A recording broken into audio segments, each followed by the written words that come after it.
Bonjour à tous.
On peut aussi utiliser le tableau suivant, dans lequel nous allons avoir la durée et la distance. On va y intégrer la vitesse et les valeurs de l'énoncé.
Autre méthode.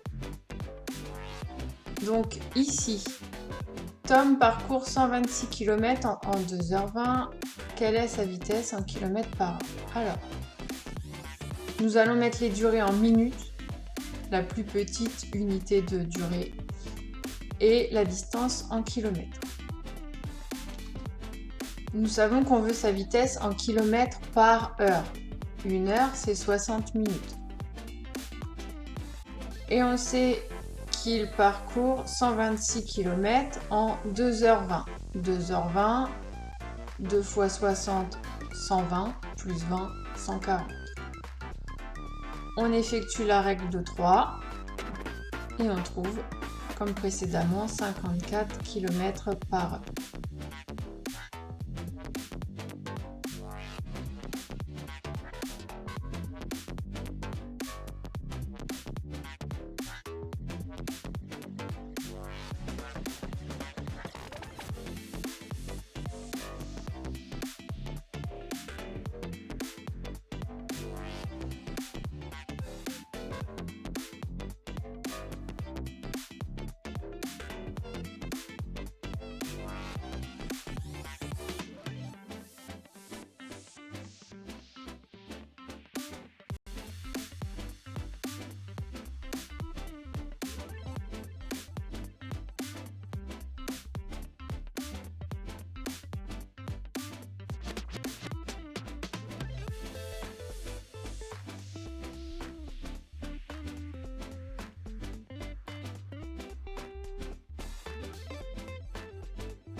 Autre méthode.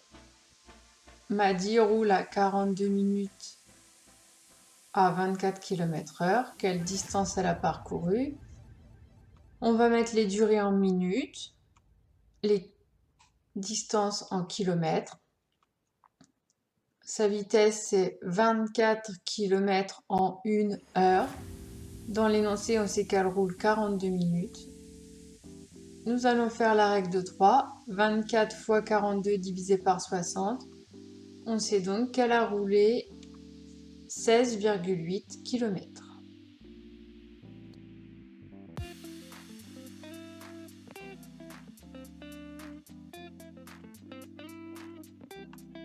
Le temps égale la distance divisée par la vitesse. On sait que Rick marche à 4 km/h de moyenne pendant 11,4 km. Quelle est la durée de son parcours? Donc le temps égale la distance sur la vitesse, 11,4 divisé par 4, et nous obtenons donc le résultat en heures, parce que la distance est en kilomètres et la vitesse en kilomètres par heure.